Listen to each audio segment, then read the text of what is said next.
不得了啊！美国12个州起诉特朗普的关税政策，太好玩了。先消化3秒钟，1、2、3，信不信？我知道您在想什么。没错，你在想美国会有12个州独立吗？真聪明。本周三呢，主要由民主党领导的10几个州把特朗普告上法庭，说特朗普的关税呢损害了这些州的经济和居民呢。他们声称只有美国国会才有权立法征收关税，并要求法院阻止特朗普的非法关税。这是针对特朗普关税的第2波诉讼，第1波呢来自加州，他在上星期发起了诉讼。如果您想知道哪些州参与了第2波诉讼，完整的名单在这里。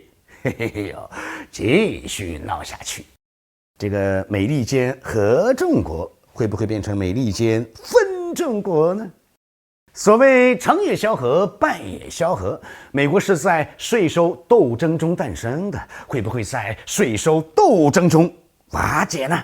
没错啊，美国是在税收斗争中诞生的。1773年，也就是252年前，当时的英国呢，对北美殖民地进行强行征税，引发了一场轰轰烈烈的反征税运动。这场运动在2年后呢，就演变为美国独立战争。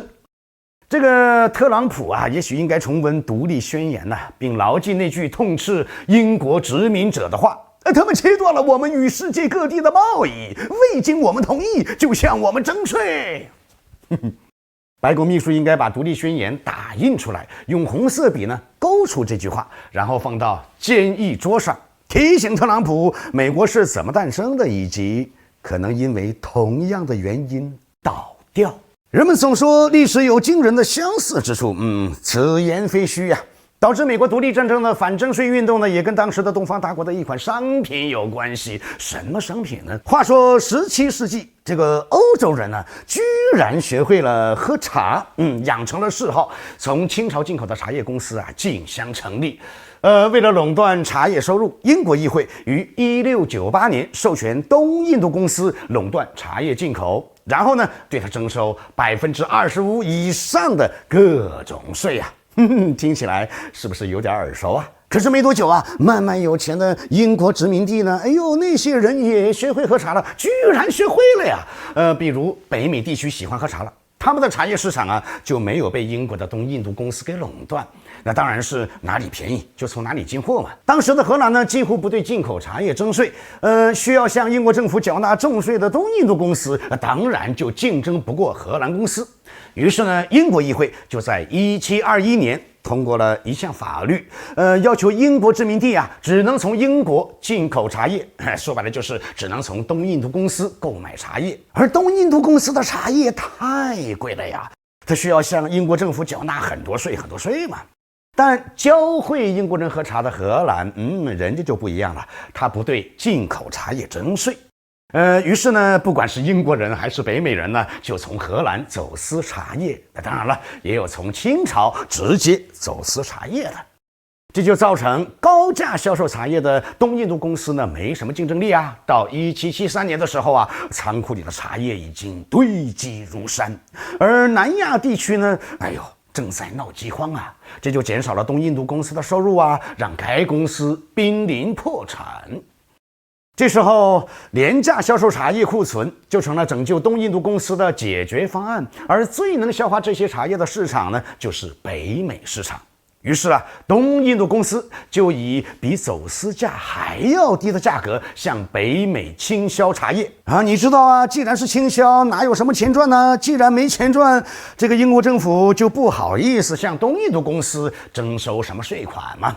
但是他又不想不赚钱，怎么办呢？于是呢，他们就想出了一个损招，在1773年出台了一部茶税法呀，既授权东印度公司在殖民地享有茶叶专营权，销售比走私茶还便宜的茶叶，又要对殖民地消费者征税，迫使他们为每磅茶缴纳3便士的税。这就跟特朗普抬高进口税的做法差不多呀。他迫使美国消费者为进口商品缴纳更多税款，以挽救快要破产的美国政府。而当时的英国呢，通过茶税法来挽救快要破产的东印度公司。这表明250多年来昂萨人的统治哲学始终没有改变。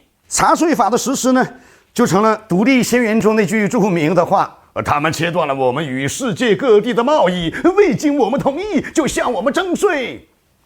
1773年9月和10月，7艘载有东印度公司茶叶的船只呢，就发往了殖民地啊。其中4艘呢，前往如今的美国。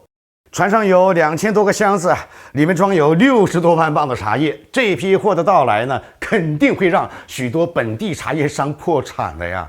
他们用每磅3先令的价格呢，从清朝进口茶叶，那现在只有亏本到每磅2先令才能卖掉。之后的几个月呀，就发生了所谓的波士顿清茶事件。大约有一半的波士顿人，其实也不多，5000到7000人左右啊。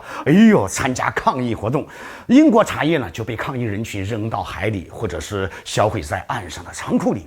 而领导这场运动的人呢，就被人们称为是茶党啊。你知道啊，十几年前吧，这个茶党在美国又重新复兴了。而英国政府对波士顿清茶运动的回应，那叫一个强硬啊！他于1774年推出了一部不可容忍法案。我去，你听这名不可容忍！你都知道啊，当时的美国有13个州，这13个州啊，就以更多抗议来回应这部法律，直到危机升级，演变成1775年在波士顿附近爆发的美国独立战争。2年后呢，英军在1777年的萨拉托加战役中惨败，让老对头法国看到了机会，于1778年向英国开战。5年后呢，将英国击败，迫使其承认美国独立。然后比较戏剧呀，法国也因为这场战争呢，没占到什么便宜呀，在战争6年后破产。破产还没完呢，又引发了法国大革命。于是你就知道，趁火打劫是欧洲列强的秉性。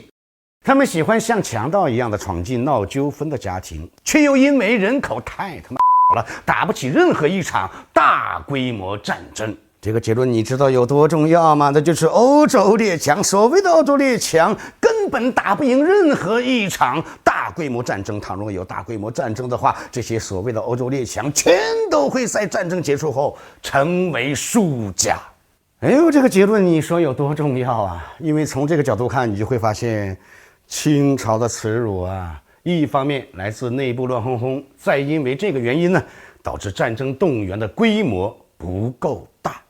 因此呢，当数十年后，终于有一股伟大的力量把饱受屈辱的民族凝聚起来的时候，这个规模庞大的民族就成了不可战胜的力量。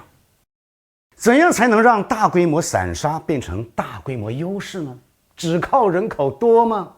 宋朝人口可不少啊，明朝人口也不少，清朝人口就更不用说了。你或者可以说，印度的人口也不少啊。所以，只是人多，那可并不意味着会有天然的规模优势。也就是说，量变不会自动的变成质变。它还需要思想力量的加持才会发生，而这种思想显然不是美西方惯用的商业逻辑，更加不是特朗普鼓吹的交易的艺术。有个刚被共和党淘汰的前民主党名流呢，不久前就写了一篇文章啊，谈到美国之所以可以取代英国并超越任何西方列强，是因为美国在人口和经济上有更大的规模。因此他就得出结论，说美国目前正面临跟当初英国一样的困境，有一个无论在人口还是经济规模上都比美国更大的国家出现了。所以他就认为啊，美国通过建立新联盟来形成更大的规模优势，才是赢得竞争的唯一出路。也许这就是民主党拼命引进非法移民以及修复北约联盟的根本原因吧。但是这个叫坎贝尔的人，他有个外号叫印太沙皇，是沙利文的手下。这个人呢，他不了解宋朝，不了解明朝，不了解清朝，或者干脆说不了解人类历史。他不该把简单的人口多数理解为根本优势，甚至再加上经济优势也不行。因此呢，把印度幻想为第二个东大，显然是荒诞的。万斯对印度的访问以及印度对万斯的访问产生的幻觉，都无法满足他们各自的奢望。我不想在这个时候搬出历史唯物主义，这个思想很伟大，但是在这个思想出现以前，伟大的民族已经存在了几千年了。但我也不想变成简单粗暴的民粹，因此呢，我还是要提到历史唯物主义。只说一句，缺乏对历史唯物主义的理解是集体西方必然失败的原因。12个州起诉白宫啊，距离美国成立的时候呢，只差一个。这让我想起在外国非常流行的一种奇谈怪论呢，说人在将死之前呢，会像回放电影一样的看到他的童年。